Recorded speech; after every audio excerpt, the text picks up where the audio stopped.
Assalamualaikum warahmatullahi wabarakatuh. Materi ini merupakan materi terakhir dari perkuliahan mata kuliah manajemen program gizi, dan kalian sudah melakukan program intervensi kepada masyarakat sesuai dengan sasarannya. Maka di pertemuan terakhir ini kita akan melihat kemungkinan bagaimana keberlanjutan dari program ini. Apakah program yang sudah kita laksanakan itu ada hal yang bisa dilihat keberlanjutannya dan bagaimana proses keberlanjutannya berikutnya. Oke. Nah, outline-nya adalah konsep keberlanjutan program, kemudian level keberlanjutan program, kemudian proses keberlanjutan dan siklus program, kemudian tipologi program dan bagaimana keberlanjutannya, memastikan keberlanjutan program, dan nanti ada kesimpulan sedikit. Oke, kita bahas dulu konsep keberlanjutan program. Dalam hal ini, keberlanjutan merupakan bagian yang terintegrasi dalam siklus manajemen program. Jadi, keberlanjutan ini sudah dibahas dari awal pada proses planning gitu ya. Jadi nggak hanya dibicarakan ketika pada saat suatu program sudah selesai, tidak. Tapi dia sudah dibahas atau sudah direncanakan pada saat proses perencanaan program. Dan ada 3 unsur yang harus diperhatikan ketika kita bicara yang namanya keberlanjutan program. Yang pertama yaitu manfaat. Apakah manfaat dari program ini bisa terus dimanfaatkan oleh orang yang menerima program, atau apakah intervensi ini bisa dilakukan pada sasaran atau partisipasi yang baru setelah pendanaan program tidak dilanjutkan. Artinya memang apakah program ini akan tetap bermanfaat ketika tidak ada pendanaan dari pada saat program itu dilaksanakan di awal gitu ya. Nah, itu yang harus diperhatikan. Yang kedua, apakah program ini tetap diimplementasikan dalam suatu organisasi atau suatu sistem gitu setelah pendanaan itu tidak dilanjutkan. Jadi biasanya kan memang uji coba suatu program gitu kan kadang didanai dulu jadi project program gitu ya. Jadi ketika project funding, jadi pendanaan projectnya itu kemudian tidak diteruskan, apakah program ini akan tetap berlanjut di sistem itu atau di organisasi itu gitu ya. Dan yang ketiga adalah bagaimana pemberdayaan masyarakat untuk meningkatkan kesehatan dengan melanjutkan aktivitas program yang telah berakhir. Jadi, apakah keberlanjutan program ini bisa diteruskan dengan adanya upaya pemberdayaan masyarakat? Jadi dia nggak peduli dengan kalau finding dan fasilitator dari program itu sudah pergi, misalnya sudah tidak di situ lagi, apakah ada pemberdayaan masyarakat untuk meneruskan program tersebut. Nah, level keberlanjutan dari suatu program itu dilihat dalam 3 tingkatan ini. Jadi ada 3 tingkatan ketika kita melihat suatu program itu keberlanjutannya. Yang pertama adalah weak sustainability, yaitu kondisi yang terjadi ketika beberapa program dilakukan tetapi program tersebut bukan bagian dari rutinitas dalam suatu organisasi. Dan biasanya memang kegiatan yang masuk dalam weak sustainability ini adalah suatu program yang sifatnya tahunan gitu ya. Jadi cuma sekali setahun dilaksanakan atau ya momentum aja gitu ya. Misalnya sebagai contoh, misalnya pada saat memperingati Hari Bumi, kita diminta untuk memadamkan listrik selama 1 jam misalnya. Itu weak sustainability gitu ya. Dia program tahunan tapi bukan rutinitas dari organisasi itu secara terus-menerus dalam keseharian. Yang kedua adalah medium sustainability, yaitu kondisi yang terjadi ketika sebuah program itu telah menjadi rutinitas sebuah organisasi, tetapi program tersebut tidak termasuk dalam standar Mohon maaf, ini institusional maksudnya. Jadi tidak masuk dalam standar organisasi. Biasanya memang ini suatu program yang dia dilakukan, baik itu bisa dilakukan sekali sebulan, sekali 6 bulan gitu ya. Sebagai contoh misalnya medium sustainability itu mendekati musim hujan, mereka melakukan pembersihan tempat penyimpanan air gitu ya, atau menyebar bubuk abate gitu dan seterusnya untuk menghindari penyakit malaria. Itu medium sustainability, tapi tidak menjadi standar untuk menentukan bahwa suatu lingkungan itu baik ketika misalnya mereka rajin kebersihan di tempat mereka gitu. Jadi dia tidak menjadi standar institusional atau standar suatu organisasi untuk mengakui sebuah dalam tanda kutip misalnya mereka sehat karena mereka sering membersihkan tempat penyimpanan air gitu, enggak. Jadi dia memang hanya suatu program yang rutinitas dalam suatu organisasi. Nah, yang terakhir adalah yang high sustainability, yaitu suatu program dia telah menjadi rutinitas dan diatur dengan peraturan dan kebijakan yang ada. Jadi biasanya program ini memang kalau bicara dalam suatu organisasi itu sudah menjadi rutinitas harian gitu ya. Sebagai contoh, kalau program pemerintah yang sudah ada peraturan dan kebijakan, misalnya menjaga kesehatan ibu hamil gitu ya, harus mengkonsumsi tablet tambah darah 90 tablet dalam satu masa kehamilan minimal gitu ya. Dan itu menjadi suatu program yang rutinitas setiap misalnya ibu hamil berkunjung itu terus diingatkan dan ada peraturan dan kebijakan yang memayungi suatu program itu.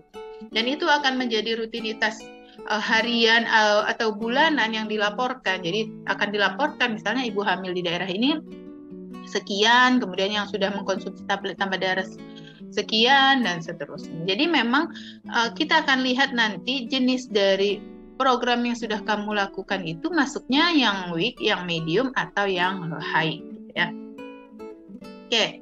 Nah, proses keberlanjutan dan siklus dari program itu sendiri adalah bahwa keberlanjutan program itu melingkupi semua elemen dari konsep-konsep yang ada dalam manajemen. Jadi mulai dari proses perencanaan, kemudian proses implementasi, proses monitoring dan evaluasi, dan proses sustainabilitas, itu semuanya bagian dari keberlanjutan program. Jadi ketika kita rencanakan suatu program, kita tentu sudah merencanakan proses implementasinya ya. Lalu monitoringnya seperti apa? Karena kalau monitoring itu kan berarti berkala ya. Misalnya lagi program 1 tahun, 3 bulan dimonitoring, ternyata ada yang kurang, maka kita akan memperbaikinya. Bagaimana biar suatu program itu tetap sustainable gitu ya, tetap terlaksana untuk 1 tahun ke depan. Lalu kemudian nanti 6 bulan dimonitoring lagi, 9 bulan dimonitoring lagi, dan di akhir dievaluasi. Hasil evaluasi ini yang kemudian akan menjadi perhatian ketika kita memperhatikan keberlanjutan dari suatu program. Jadi memang bicara keberlanjutan program itu bicara dari awal pelaksanaan program, dari awal perencanaan sampai kemudian evaluasi program. Nah, tipologi program dan keberlanjutannya, jadi kita akan lihat ketika misalnya yang dimaksud dalam hal ini adalah bagaimana keberlanjutan suatu program dilihat dari 4 aspek ini, yaitu tingkat intervensi, strategi intervensi, keberlanjutan programnya seperti apa, dan efek keberlanjutannya seperti apa.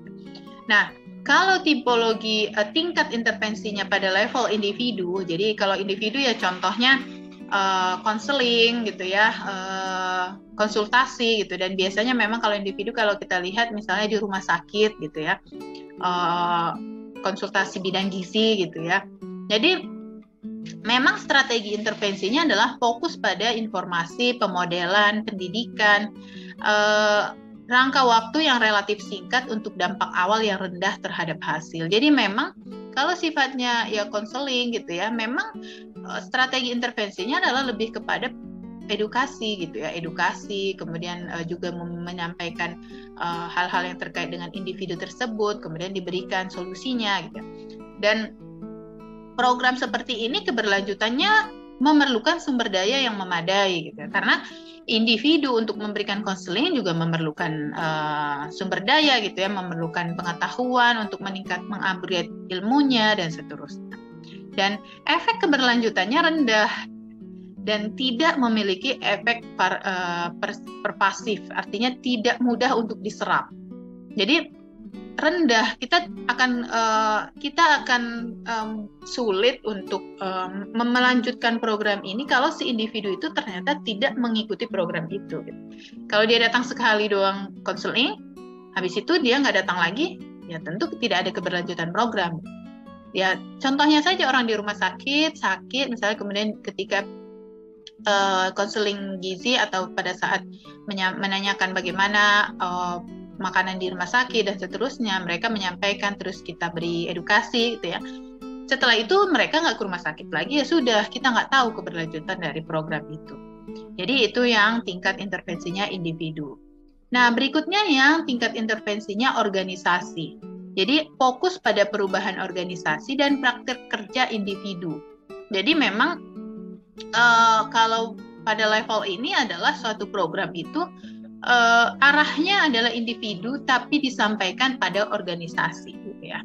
Dan program keberlanjutannya, program ini membutuhkan sumber daya selama implementasi, tetapi berpotensi untuk ditarik kembali dalam proses organisasi. Jadi kenapa hal itu terjadi? Karena kalau kita lihat efek keberlanjutannya adalah tinggi, tetapi dia berpotensi terjadi resistan karena organisasi tidak siap untuk berubah. Jadi misalnya adik-adik ini misalnya datang ke suatu perusahaan untuk menyampaikan suatu inovasi kesehatan gitu ya, misalnya mencegah obesitas dan seterusnya. Kita bikin senam bersama setiap hari Jumat. Itu memberikan perubahan pada organisasi, karena organisasi akan meminta semua individu di dalam organisasinya untuk ikut. Nah, tapi kemudian ketika kemudian ternyata setiap Jumat pertama rame misalnya, Jumat berikutnya turun lagi, akhirnya dia menjadi resistan. Artinya banyak dari individu di masyarakat, di organisasi itu akan menolak, saya udah nggak, udah bosan gitu. Jadi nantinya akan berhenti gitu ya programnya. Jadi tidak ada keberlanjutan dari program. Berikutnya adalah komunitas. Jadi kalau komunitas itu memang fokus pada aksi sosial dengan tujuan menghasilkan perubahan dan distribusi sumber daya. Dan program ini membutuhkan tambahan sumber daya, tetapi berpotensi diganti secara sistematis setelah ada inovasi program baru. Dan kalau kita melakukan intervensi pada komunitas, biasanya memang efek keberlanjutannya itu tinggi dan dia memiliki daya serap yang lebih tinggi juga gitu ya, karena dia terkait dengan juga sistem sosial. Jadi kalau komunitas biasanya ada stakeholder yang mendukung. Nah, itu bisa jadi menjadi paksaan tersendiri pada komunitas itu untuk melaksanakan keberlanjutan program itu. Hanya saja misalnya nanti ada perubahan kepala daerah misalnya, itu bisa merubah program itu gitu ya. Akhirnya program yang sebenarnya sudah diadaptasi oleh masyarakat berubah karena adanya perubahan dalam sistematis gitu ya. Nah, berikutnya adalah institusi, jadi fokus pada advokasi sosial terhadap institusi. Dan ini program membutuhkan sumber daya dalam jangka panjang, tinggi tetapi berpotensi resistan. Jadi ketika kita melalui tingkat intervensinya ke institusi, artinya sebagai contoh ini kita melakukan advokasi kepada dinas kesehatan di suatu kabupaten untuk memperingati hari tembakau misalnya. Caranya kita informasikan programnya seperti ini. Nah, biasanya program-program seperti ini itu membutuhkan jangka waktu yang panjang ketika proses advokasinya, kemudian untuk pelaksanaan programnya dan juga keberlanjutannya memerlukan jangka panjang gitu ya. Tapi kalau institusinya bisa menerima suatu inovasi itu atau suatu program intervensi itu, dia akan menerapkannya dan menjadikannya itu sebagai suatu peraturan atau kebijakan. Jadi keberlanjutannya akan tinggi gitu ya, karena dia menetapkan suatu peraturan yang mengatur program itu gitu. Hanya saja memang perlu nanti ada inovasi-inovasi sehingga ketika institusi itu sudah misalnya nih masyarakat resisten melihat program itu, maka harus ada inovasi-inovasi agar program itu terus berlanjut gitu. Jadi tipologi program itu ketika dilihat berdasarkan tingkat intervensinya, maka kalau kita ingin melakukan suatu perubahan perilaku atau membuat suatu intervensi kita itu sustainable di suatu sasaran, maka kalau dilihat dalam hal ini kita kalau bisa dalam level komunitas gitu ya. Jadi kita menyampaikannya secara banyak pihak gitu ya. Tapi bisa juga ada pihak-pihak yang mungkin tugasnya adalah membuat program yang tingkat intervensinya institusional gitu ya. Jadi mengadvokasi kepada dinas-dinas gitu ya. Atau kalau memang untuk level saat ini ya bisa juga pada level organisasi gitu ya. Jadi nanti dilihat, kalau kita kemarin mungkin sudah pada tahap komunitas, tapi memang komunitasnya yang masih tidak jumlahnya yang sedikit gitu ya. Jadi sebenarnya keberlanjutan programnya lebih bisa ditingkatkan, tapi dengan inovasi-inovasi dalam intervensi. Oke, nah sekarang bagaimana memastikan suatu program itu berlanjut? Nah, kita bisa lihat dari 8 unsur ini. Ya, jadi 8 unsur ini kalau kita lihat ada dukungan lingkungan, kemudian stabilitas pendanaan, lalu kemitraan dan kapasitas organisasi itu adalah domain eksternal dari suatu program. Jadi, misalnya ada program, kemitraan itu eksternalnya. Stabilitas pendanaan juga eksternalnya, dukungan lingkungan juga eksternalnya. Begitu juga dengan kapasitas organisasi, itu eksternalnya dari program itu. Nah, dan yang lainnya adalah bagian dari internalnya, domain internal yang mempengaruhi kapasitas dari suatu keberlanjutan. Jadi kayak perencanaan strategis, evaluasi program, kemudian adaptasi program dan komunikasi, itu adalah domain internal yang harus yang mempengaruhi bagaimana keberlanjutan dari suatu program. Jadi tadi ada yang eksternal dan ada yang internal.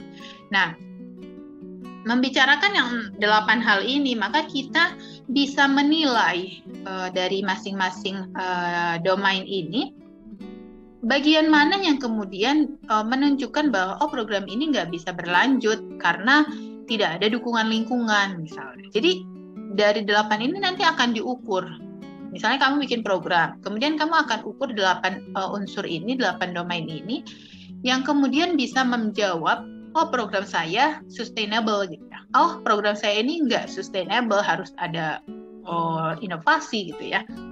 Oke, kita lihat. Kalau dukungan lingkungan berarti kita akan lihat apakah program ini mendapat dukungan dari pemerintah. Itu misalnya penentuan prioritas. Jadi pemerintah ternyata mendukung bahwa masalah ini adalah masalah prioritas pemerintah gitu, atau masalah prioritas satu negara gitu ya.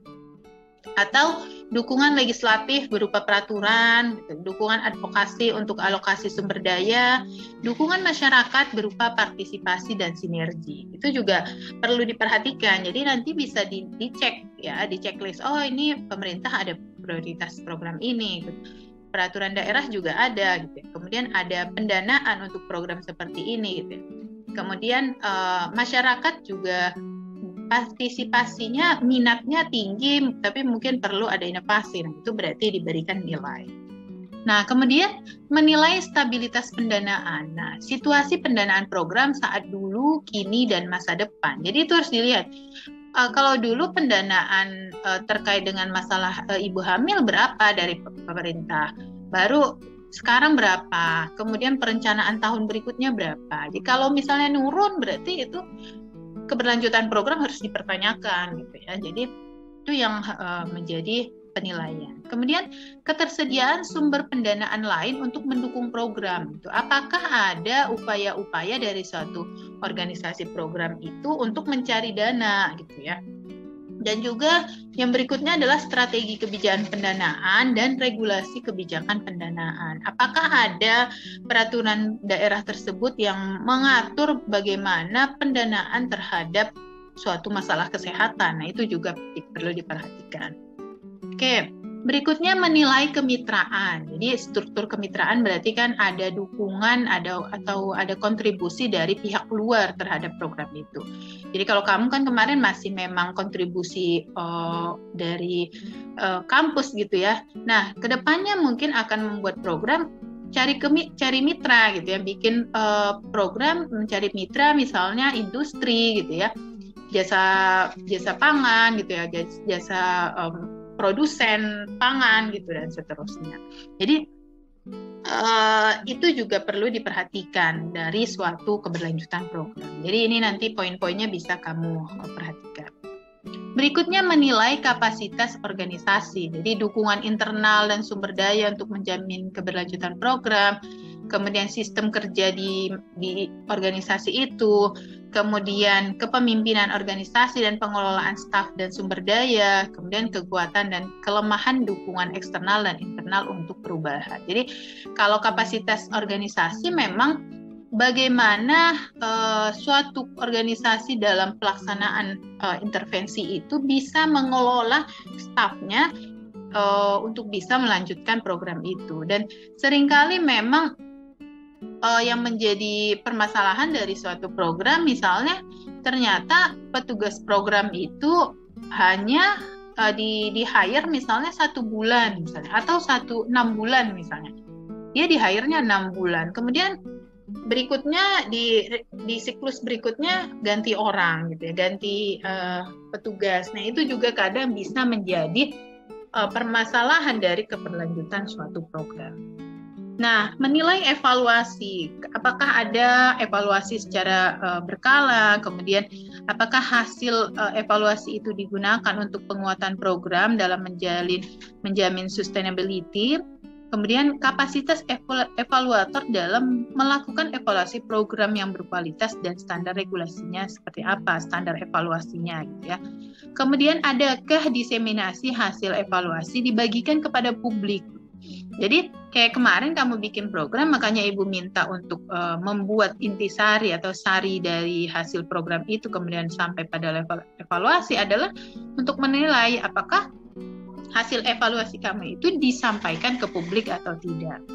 Dan memang disampaikan ke publik itu ada berbagai macam cara, bisa jadi melalui tulisan ilmiah gitu ya, kayak artikel penelitian, artikel pelaksanaan kegiatan gitu ya, atau bisa juga dalam bentuk advokasi ke stakeholder. Kamu misalnya datang ke sekolah, oh Bu, kemarin saya hasil suatu kegiatan seperti ini gitu ya. Itu bagian dari diseminasi.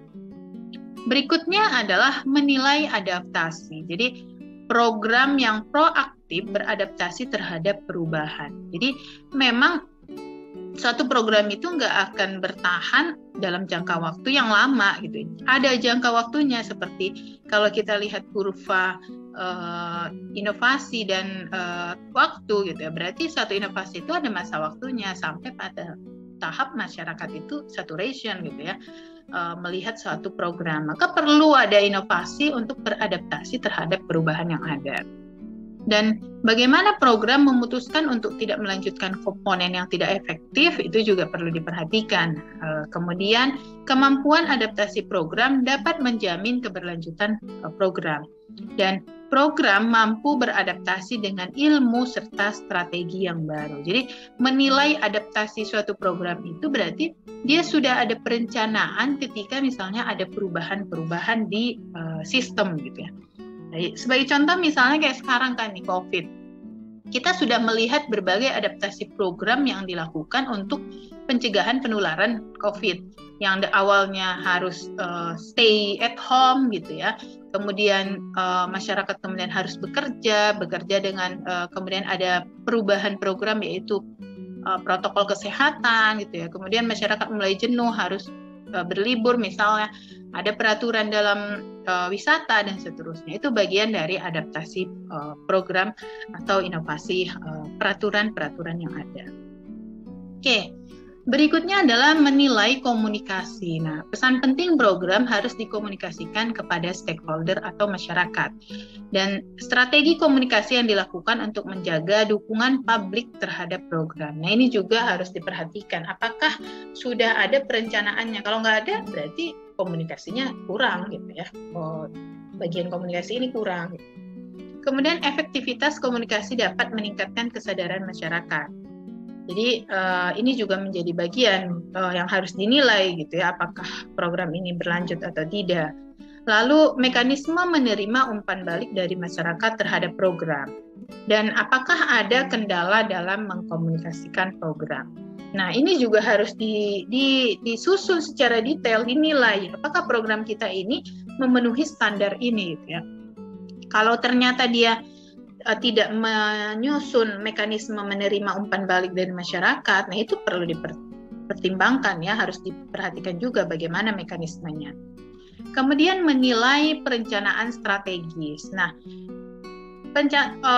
program itu harus memiliki rencana strategis untuk keberlanjutan gitu. Makanya tadi disampaikan bahwa keberlanjutan itu harus sudah disusun saat menyusun suatu program. Dan strategi dan mekanisme perencanaan kebutuhan sumber daya di masa yang mendatang itu juga akan dinilai ya. Kemudian proses pengembangan rencana keberlanjutan program. Jadi misalnya kalau program 6 bulan ini selesai, ada nggak direncanakan untuk 6 bulan berikutnya seperti apa? Itu penilaiannya. Terus apa yang dilakukan dalam perencanaan strategis untuk mendukung keberlanjutan program itu ya. Jadi misalnya setelah 6 bulan ini akan dilakukan evaluasi internal eksternal untuk melihat apakah ini akan dilanjutkan atau perlu inovasi dan seterusnya. Nah, itu harus dilihat dari suatu perencanaan program. Dan itu tadi 8 domain yang harus diperhatikan untuk menilai apakah suatu program itu sustainable atau tidak gitu ya. Jadi kamu bisa cek nanti dari hasil program yang telah kamu laksanakan.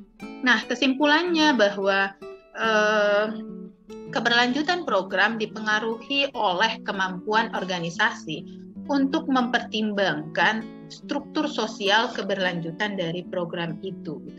Jadi ini akan mencakup nanti pada organisasi itu apakah program ini sudah dianggap sebagai rutinitas organisasi gitu ya, atau sudah masuk dalam ada standar kelembagaan yang mengaturnya dan harus ditaati gitu ya. Nah, itu akan menjadi